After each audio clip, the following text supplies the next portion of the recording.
Alright, we got something new. I've been a long time iPhone user, obviously long time. Actually, I was at Genius training at Cupertino when the first phone got released. So I actually saw it in the San Francisco store.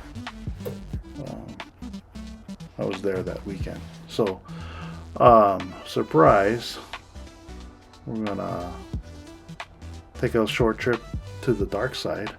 Uh, and decided to try out an Android phone for a little while. Now, this isn't going to be my daily driver. This is actually just a second line that I had, and I figure since I had a good trade-in price on this old phone I had laying around, I figure I'd take that trade-in and give this Google Pixel 10a a shot, and see what so many people like about it. Obviously, there's the people say that a lot of the Apple features come out after they've been out on Android for a while. So one of my friends said if I wanted to get a sneak peek at what's up with the iPhone in the future, give the Android a shot. So here we are. So the unboxing was interesting. Packaging definitely not like Apple. Kind of cheaper. You can tell they're trying to maybe try to push the recycled a little bit.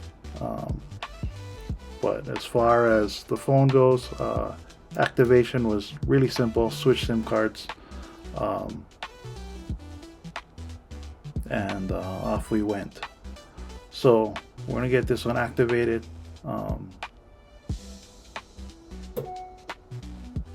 Switch the SIM cards out. Wait for it to go. This part was pretty similar. Wait for it to boot up. Actually, iPhones boot up a lot faster.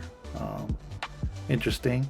Also, I thought similar to Apple, on the startup screen, you had different languages, and of course, you gotta choose your Wi-Fi, put your Wi-Fi password in, that kind of stuff. So that was interesting. So it's similar, and go through setup. Put in your Gmail account. And then this was interesting to me, the fingerprint setup. Since I've been on an iPhone, or a recent iPhone, for so long, I almost forgot how to set up your thumbprint, since everything is Face ID. Now this phone does have Face ID, so I got that set up too. But I'm interested to try out what's up with this Android. So mostly what I really want to try out is the AI features, since that is not so great on Apple so far. But yeah, I like the UI so far, and we'll get used to it and see how it goes.